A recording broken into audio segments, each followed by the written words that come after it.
Dear all, I welcome you to another session on globalization and transformation.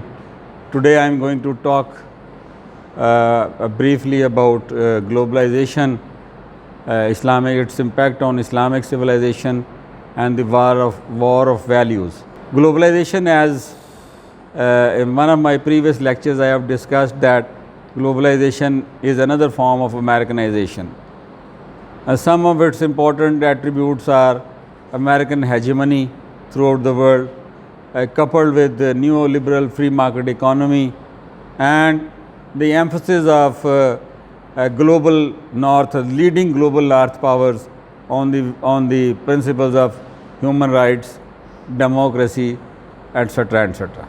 So these are some of the important attributes and features of globalization, contemporary globalization. But as I told you that globalization is nothing but another form of Americanization. It is the hegemonic control of world economy, world politics and world culture by the dominant American power. So the dominant power decides the economic system, the dominant power decides the political system, and the dominant power decides the cultural system. And it has the dominance of American state has become more prominent and more pronounced because of the technological leverage it has on rest of the world. The technological leverage which the globalization has given to the American state is unparalleled and unprecedented, and it is through this technological advantage that they are shaping and influencing the rest of the world.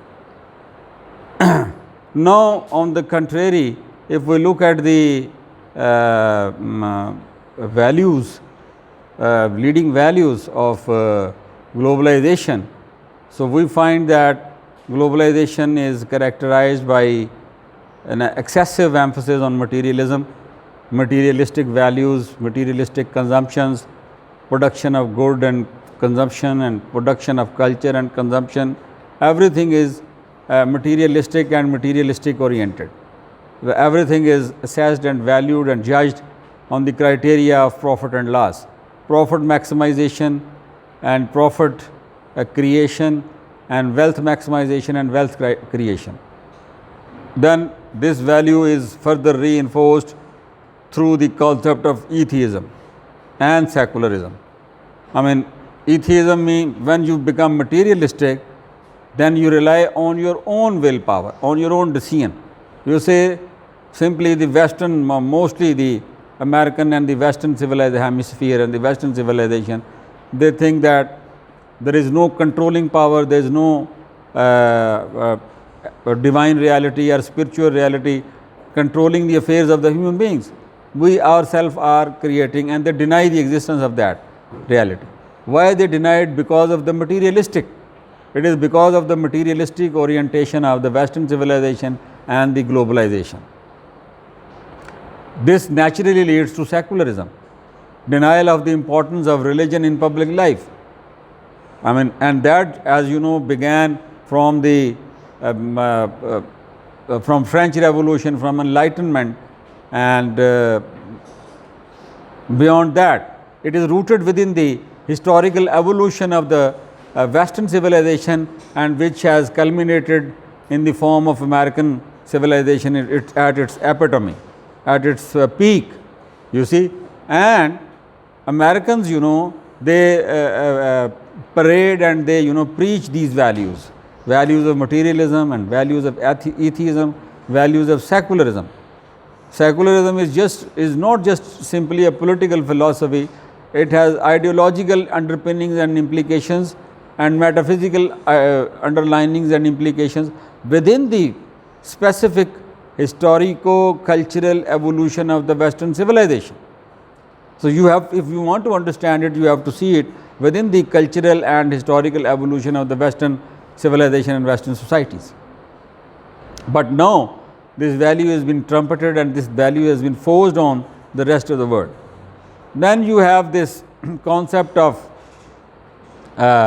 human rights and concept of democracy, within the American version of globalization. There is a great emphasis on it. Well, human rights is a good idea.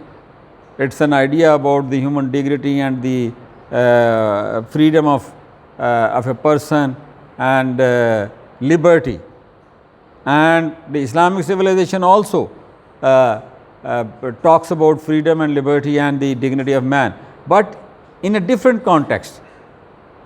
In the Western, in the American civilizational context, the idea of human right has no limit, no boundary.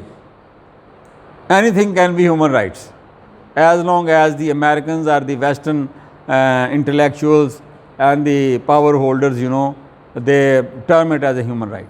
On the other hand, in the Islamic civilization, in the great historical and cultural tradition of Islamic civilization, human right is defined and given by the God. It gives you, man is a representative of God on this earth, spiritual and temporal representative with certain responsibilities, and at the same time his behavior is defined and bounded by certain rules and norms. I mean, you just cannot go around, parade around and just raise a flag, this is my human right. Whatever the way I would like to live, whether I want to live with a woman or a man, that cannot be termed as human right within the enlightened cultural and historical tradition of Islamic civilization.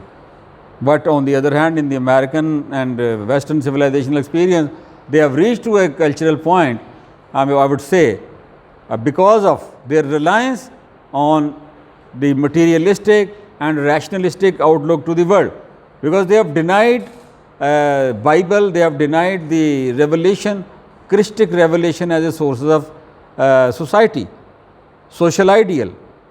Ultimately, what the Western and the American civilization has achieved is nothing but a highly materialistic and highly you can say reactionary and regressive view of man. This is what I mean. This is, and they are not ready to accept that, because they cannot understand it. They cannot look at it from another's perspective. From their point of view, their social and cultural system is an evolutionary form. It's a next level achievement. But if they just could look from the point of view of another person, from the point of view of another culture, from the point of view of another civilization, they might get a new light. And the other, civilization to the West, to the American civilization, is the Islamic civilization. The alternative to globalization is the Islamic civilization, because this is the only civilization, living civilization, which provides a spiritual principle of life. That man is a representative and creature of God, and he is responsible to take care of earth and its resources. It is a place which is to be shared, and it is a place where human beings and their societies, they have to live in a cooperative venture instead of a competitive environment. The globalization emphasizes competition, it emphasizes consumption, it emphasizes materialism, it emphasizes atheism, it emphasizes secularism. All these values have the consequence of all these values have been a clash between what I call as the war of values. It is a war of values between the globalization and the Islamic civilization. Their roots, their foundations are entirely different. Roots and foundations of the Western civilization are essentially, fundamentally, typically, primarily materialistic.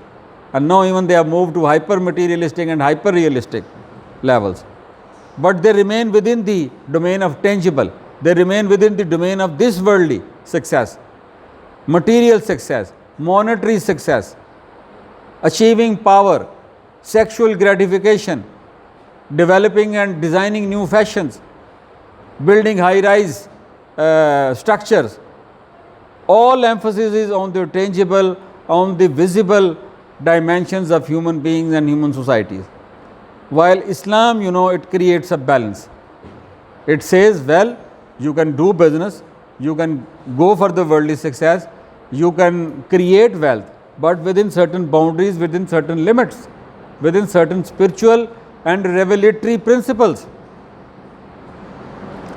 The principle of monotheism, which binds together the entire humanity, the entire Muslim society, their belief in one God, it binds them together, and then this binding is rooted in the text of revelation, the prophetic revelation, the revelation received by Prophet Muhammad.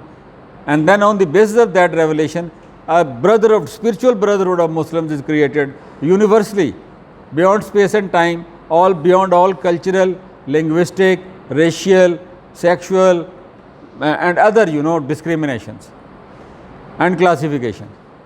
It brings together all the men and women into a great community of spiritual beings who then organize their life not on the principle of competition but on the principle of cooperation.